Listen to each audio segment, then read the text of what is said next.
సూర్యోస్మి. నేను మీ విక్రమాదిత్య. ఆరోగ్యమే మహాభాగ్యం, ఆరోగ్యం భాస్కరాధీనం. ఆదివారం మద్యం మాంసం మైదనం వద్దు, ఆరోగ్యం ఐశ్వర్యం ముద్దు. మీరు ఆచరించండి, 10 మందిని ఆచరింపచేయండి. ఆచరించండి, ఆరోగ్యవంతులుగా ఉండండి. ఆచరించండి, ఐశ్వర్యవంతులు కండి. ఆచరించండి, ఆనందంగా జీవించండి. సూర్యోస్మి. నమస్తే, నేను మీ కుప్ప పద్మిని. ఇన్నాళ్ళు మీ సపోర్ట్ ని నాకు అందిస్తూ, మీ ప్రేమని నాకు అందిస్తున్న ప్రతి ఒక్కరికి కృతజ్ఞతలు. ఇప్పుడు చూడబోతున్న ఈ వీడియో కూడా ఖచ్చితంగా మీకు ఉపయోగపడుతుంది. లైక్, షేర్ అండ్ సబ్స్క్రైబ్ చేసి మీ ఇష్టాన్ని అలాగే మీ సపోర్ట్ ని నాకు అందించండి. అలాగే ఈ వీడియో పట్ల మీ అభిప్రాయాన్ని కమెంట్ సెక్షన్ లో కమెంట్ చేసి నాకు తెలియజేయండి. నమస్తే.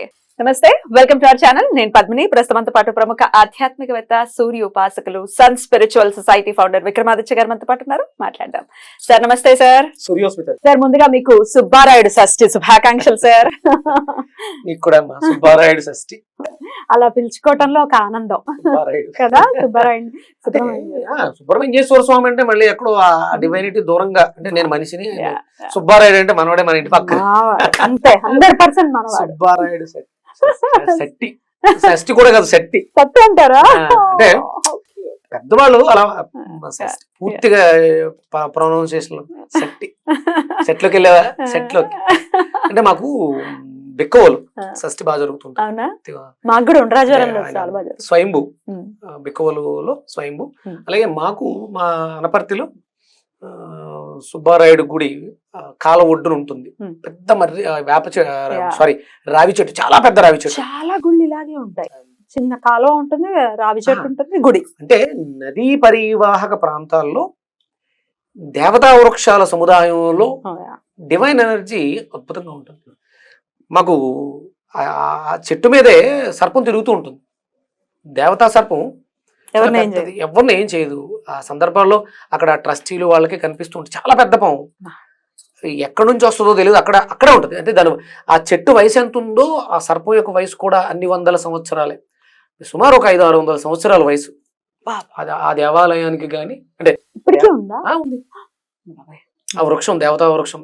అసలు అంటే సుమారు ఒక 1/2 ఏకర్ని కవర్ చేసి ఉంటుంది. చాలా అద్భుతంగా ఉంటుంది. అంటే చిన్నప్పుడు మాకు ఏం చేసేవారంటే, అది కాలువ కట్టు ఉన్న వాళ్ళు ఈ షష్ఠికి మాత్రమే దోనేస్తారు. దోనేసి అటు నుంచి ఇటు దాటిస్తారు. వంతునుంది అంటే వంతునికి దేవాలయానికి సుమారు ఒక 1/2 కిలోమీటర్ పైనే ఉంటుంది. దోనేసేస్తే ఇటు వచ్చేయచ్చు. అంటే ఆ పక్కనే, అంటే కాలువ కింద కాలువ పైన విడదీసుకునేవారు. పాతూరు, కొత్తూరు. తర్వాత స్ప్రెడ్ అయింది. ఇది పాతూరు, ముందు డెవలప్ అయింది. అలా అంటే ఇవన్నీ చిన్న చిన్న ఆనందాలు. అది తలుచుకోవటం కూడా ఆనందం. అసలు అటు సైడ్ అయితే నెక్స్ట్ లెవెల్లో మార్గశీర్ష మాసం వస్తుందంటే షష్ఠి వస్తుంది. సుబ్బారాయుడు షష్ఠి అంటే కళకళలాడిపోతుంది. కొన్ని ప్రత్యేక దేవాలయాలు మనకి అక్కడ బెక్కవోలు మాకు బాగా, అంటే మేమందరం కూడా అక్కడికి వెళ్ళేవాళ్ళం. తర్వాత అది చూసి ఇక్కడ ఉన్నటువంటి దేవాలయంలో అనపర్తిలో మాకు ఉన్న సుబ్బారాయుడిని చేయటం, అక్కడ కూడా విశేషంగా పూజలు చేయటం, ఇవి చేయడంతో అనపర్తిలో ఇప్పుడు ఎక్కడికక్కడ మనకి ఫైనాన్షియల్ స్ట్రెంగ్త్ ఉంది కాబట్టి, కొంత అవేర్నెస్ వచ్చింది కాబట్టి చేస్తాం. పూర్వం అయితే మాత్రం అందరం కూడా అది స్వయంభు. బిక్కవోలు సుబ్రహ్మణ్యేశ్వర స్వామి అనేది స్వయంభు, దేవతలు కట్టిన గుడులు అని చెప్తారు. ఆ దేవాలయ ప్రాంగణాలు గాని. బిక్కవోలు అంటే మన వినాయకుడిది కూడా ఒక టెంపుల్ ఉంది కదా, స్వయంభు వినాయకుడు. ఆ పొలాలకు ఆపోజిట్ లోనే ఉంటుంది. సుబ్రహ్మణ్యేశ్వర స్వామి గుడికి కొంచెం లోపల 500 మీటర్లు. చాలా ఫేమస్ బిక్కవోలు వినాయకుడు అంటే. మనకు తూర్పు గోదావరి, పశ్చిమ గోదావరి జిల్లాల్లో మనం ఈ ఆధ్యాత్మిక దేవాలయాలు విశేషం తిరుగులేదు. ఎందుకంటే మనకి దక్షిణ కాశీ అదంతా ద్రాక్షారామ. ఇక ఆ కాశీకి చుట్టూ ఉండేటువంటి క్షేత్రాలు.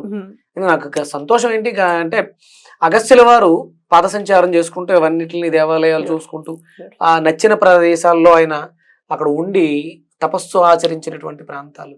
అందుకని అంత శోభాయమానంగా ఇంకా ఇప్పటికీ విరాజిల్లుతున్నాయి. రైట్. అయితే సార్, ఈ ఎప్పుడు వస్తుంది? శుక్రవారం షష్ఠి, శనివారం 6వ తారీఖు, 7వ తారీఖు? ఎప్పుడు? అంటే పంచమి, షష్ఠి ఈ సంయోగం, తిథుల యొక్క సంయోగంతో ఉన్నదాన్ని షష్ఠి చేసుకోవడానికి ఎక్కువగా ప్రాధాన్యత ఇస్తారని అంటే గురువులు చెప్పడం జరిగింది. అంటే ఇప్పుడు అంటే మనం వేదాధ్యయనం చేస్తే పూర్తిగా అర్థమవుతుంది అసలు. అంటే కారణం ఏంటి? పంచమి అనే తిథికి షష్ఠి అనే తిథికి ఉన్నటువంటి వ్యత్యాసం ఏంటి? Hmm. ఇవి రెండు కూడా మనకి అంటే సూర్యుడికి కుజుడికి చాలా విపరీతమైనటువంటి స్నేహం కదా. పంచమంలో సింహరాశి, సహజ పంచమం సింహరాశి. అలాగే ఆరో స్థానం, ఆరో ఇల్లు బుధుడిది, అది కన్యారాశి. కానీ అంటే మరి అది ఎందుకు ఇష్టం ఆయనకంటే ఆయన నక్షత్రం చిత్త ఉంది అందులో. చిత్త అంటేనే చాలా స్టేబుల్ గా ఉండే నక్షత్రం. చాలా అంటే సహజంగా బుధుడికి కుజుడికి పడదు అని అంటారు, కానీ ఎప్పుడు కూడా బుధుడు రవితోనే అనుసంధానంగా ఉంటారు, తోకలాగా ఉంటారు. అయితే కొంచెం ముందు ఉంటాడు లేదా కొంచెం వెనకాల ఉంటాడు. ఆయన విడిచేస్తారు, దూరంగా అనేది కష్టం, ఆయన ఉండలేరు. అందుకని మరి కుజుడు అంటే రవికి బాగా ఇద్దరికి మిత్రత్వం ఉంది. రవికి మేషం ఉచ్చ అవుతున్నప్పుడు కుజుడికి ఎందుకు శత్రువు అవుతాడు? సంథింగ్ అంటే మనం ఛేదించలేనిది ఏదో ఉంది. అవన్నీ కూడా త్వరలో వేదంలోకి వెళ్తున్నాం కాబట్టి అన్ని కూడా వచ్చేస్తాయి. సో శుక్రవారమే షష్ఠి, శుక్రవారమే చేసుకోవాలి. 6వ తారీఖు షష్ఠి. నంబర్ పరంగా చూసుకుంటే కూడా నంబర్ 6. అది కూడా ఒకసారి చెప్పండి. అంటే సహజంగా వేదిక్ న్యూమరాలజీ, వేదిక్ సంఖ్యాశాస్త్ర పరంగా 6 అనేది కుజుడికి కేటాయించబడింది. అందరూ 9ని తీసుకుంటారు కుజుడికి అని, ఇక్కడ 6 ప్రధానంగా తీసుకోవాలి. షష్ఠి తిథి వచ్చింది. ఇప్పుడు షష్ఠి సుబ్రహ్మణ్యుడికి వాడుతున్నాం అన్నప్పుడు మరి సంఖ్యాశాస్త్ర పరంగా వెళ్ళినప్పుడు 9ని ఎలా చెప్తాం? కాదు కదా. ఇక్కడ కూడా మనకి అది అనుసంధానం అవుతుంది. అలాగే కన్యలో ఆయన నక్షత్రం చిత్త ఉంది కాబట్టి 6ని 6 సంఖ్యని అంటే 6 అదృష్ట సంఖ్యగా భావించేవాళ్ళు షష్ఠులు బాగా చేసుకోవాలి. సుబ్రహ్మణ్యుడిని బాగా ఆరాధించాలి. షణ్ముఖుడు అలా చూసుకున్న 6 వస్తుంది. అంటే 6 అనేది నేనేదో యాదృచ్ఛికంగా మాట్లాడిందో లేకపోతే కాదు, దానికి ఏదో సిద్ధాంతం ఉంది. ఇది ఈ రకంగా కూడా మ్యాచ్ అవుతుంది. 6 కుజుడిదే. అందుకని పంచమి షష్ఠి తిథులు 2 సంయోగం చెందినటువంటి తిథిని సుబ్రహ్మణ్యేశ్వరుడు షష్ఠి, మన సుబ్బారాయుడు షష్ఠి. ఏం చేయమంటారు మరి? స్వామి ఆరాధన ఎలా చేసుకోవాలి అంటే, ఇక్కడ ఈ కాంక్రీట్ జంగల్ అంటే ఇట్లా సిటీల్లో ఉండే వాళ్ళకి తెలియదు, దాని వైభవం తెలియదు అని అనుకుంటున్నాను నేను. కానీ ఎలా స్వామి వారికి దగ్గర అయ్యేటటువంటి ప్రయత్నం షష్ఠి నాడు అసలు ఏం చేయమంటారు? షష్ఠి నాడు మామూలుగా మనకి జంట నాగులకి పాలతో అభిషేకం చేయడం, సుబ్రహ్మణ్యేశ్వరుడు విగ్రహం ఉంటే దానికి అభిషేకం చేయడం, లేదు పరమేశ్వరుడే కదా ఆయనకి అభిషేకం చేయించుకోవడం.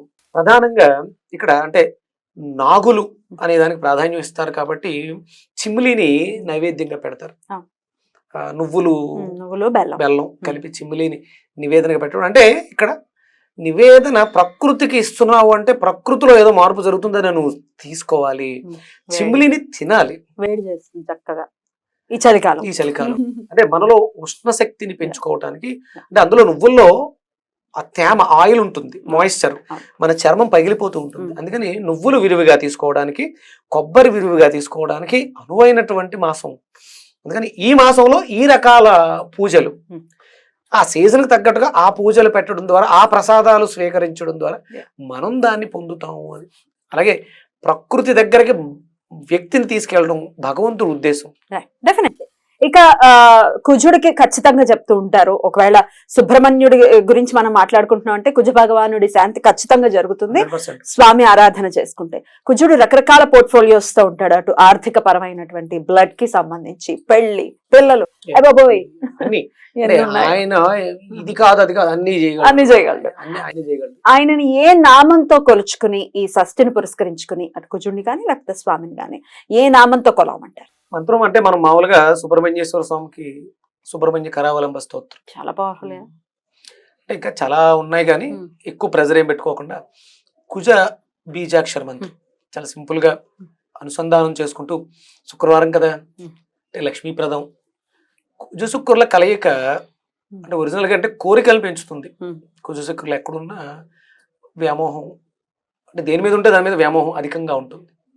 సరే భక్తి మీద వ్యామోహాన్ని పెంచుకుంటే మంచిది కదా. స్వామి కార్యం స్వకార్యం. రెండవది అనుసంధానం ఎలా చేద్దాం అంటే శుక్రుని కూడా తీసుకుందాం భోగానికి, అలాగే కుజుడిని శౌర్యానికి, గురుణ్ణి ఆధ్యాత్మిక చింతనకి, కాంబినేషన్ కలిపి తీసుకుందాం.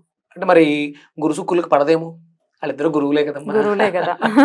అంటే గురువు చేశాడు అంటే వ్యామోహం ఉంది అంటే తప్పేమీ కాదు. దాన్ని సన్మార్గంలో ఆ కోరికను నెరవేర్చుకోవడానికి ప్రయత్నం చేయటంలో ఎలాంటి తప్పు లేదు. అందుకని కుజుడు కోసం క్రాముని ప్రధానంగా తీసుకొని ఓం క్రామ్ క్రీం క్రోం సహ భౌమాయ నమః, భౌముడు కాబట్టి.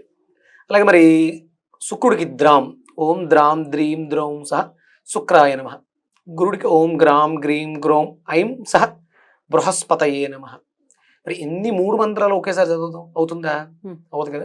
అందుకని ఓం ద్రాం క్రాం క్రీం క్రోం గ్రాం సహ భౌమాయ నమః. ఓకే, సంపుటీకరణ అయితే. ఇంకొకసారి చెప్పండి సార్. ఓం ద్రాం క్రాం క్రీం క్రోం గ్రాం సహ భౌమాయ నమః. అంటే వీళ్ళ శుక్ర కుజ బృహస్పతయే నమః. ఓం ద్రాం క్రాం క్రీం క్రోం గ్రాం సహ శుక్ర కుజ బృహస్పతయే నమః. ఎన్నిసార్లు చేయమంటారు? లేదు మాకు ఎక్కువ ఉన్నాయి, 1008 మన ఓపిక. నిదానంగా పేపర్ మీద రాసుకుని ఓం ద్రాం క్రాం క్రీం క్రోం గ్రాం సహ శుక్ర కుజ బృహస్పతయే నమః. 3 గ్రహాలు వచ్చేసినాయి.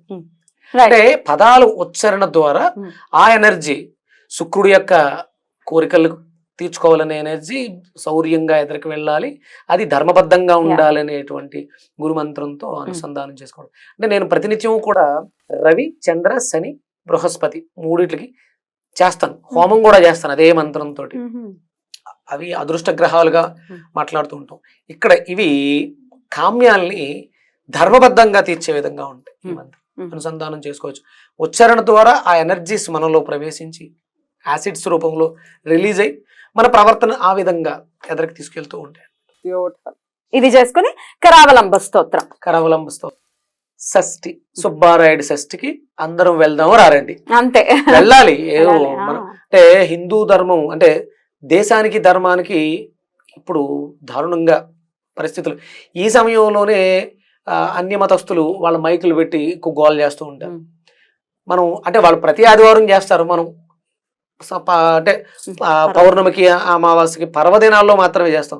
ఇప్పుడు కూడా విశ్రాంతి తీసుకుందాం, సెలవు దొరికింది కాదు, అందరం కూడా సంఘటితం అవ్వాలి. ఐకమత్యమే మహాబలం అనేది మన దాంట్లో ఉంది. దానికోసం ఇవన్నీ పెట్టారు.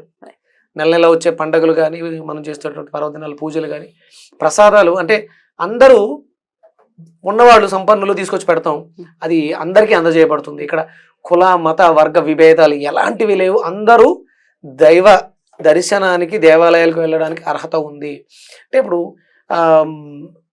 చూడండి, కొంతమంది దూరంగా అన్య ధర్మాల వాళ్ళని దూరంగా ఉంచుతారు. అంటే మ్లేచ్ఛము అంటే శరీర శుభ్రత లేదు, ఆచార ధర్మాలని పాటించారు కాబట్టి వాళ్ళని రావద్దని ఉంటారు తప్ప వీళ్ళు రాకూడదు వాళ్ళు రాకూడదు. దృష్టిలో అలాంటివి ఏమి ఉండదు. ఇంటెన్సివ్ కేర్ లోకి అందరినీ రానిస్తారా? కాదు, మొన్న కరోనా కోవిడ్ వచ్చింది, ముట్టుకొని ఇచ్చారా? మన వాళ్ళైనా వెళ్ళలేం, లేకపోయాం కదా. చనిపోయిన వాళ్ళని చూసే పరిస్థితి కూడా లేకుండా పోయింది. ఇది కేవలం ఒక ధర్మం, శరీరం శుభ్రంగా ఉండాలి, ఒక ఆచార సాంప్రదాయం అనేది అందుకు పెట్టారు తప్ప మీరు కింద జాతి వాళ్ళు మీరు రావద్దు. అలాంటి జన్మతా జాయతే శూద్ర, పుట్టిన పుట్టుకతో అందరూ శూద్రులమే. మనం చేస్తున్నటువంటి కర్మలను బట్టి మనకు అవి ఇవ్వండి. శూద్రులు దేవాలయాలకు రాకూడదు. నువ్వు బద్ధకస్తుడివి, స్నానం చెయ్యవు, ఆచార అంటే బట్టలు మార్చుకోవు, ఆహార నియమాలు పాటించవు అన్నప్పుడు 100% నీ వల్ల సొసైటీకి ప్రమాదం ఉంది కాబట్టి నేను దూరం పెడతారు. శరీరాన్ని శుభ్రంగా ఉంచుకుంటూ ఆహార వ్యవహారాల్లో పద్ధతిగా ఉంటే నిన్ను నీ ఆ శైలి చూసి నువ్వు ఏంటి అనేది చెప్తారు. నువ్వు బాలేదంటే శూద్రుడివే, బికారిగా ఉన్నావు, అనాకారిగా ఉన్నావు, ఆచార సంప్రదాయాలు పాటించలేదు, అనారోగ్యంతో ఉన్నావు కాబట్టి నిన్ను దూరం పెడతారు తప్ప సాత్వికంగా మంచి పద్ధతి, మంచి వస్త్రాలు ధరించి. బ్యూటిఫుల్ సార్, చాలా అద్భుతంగా వివరించారు. మరొక్కసారి మీకు సుబ్రహ్మణ్యేశ్వర షష్ఠి శుభాకాంక్షల్ని తెలియజేస్తూ నమస్కారం సార్. సూర్యస్మి.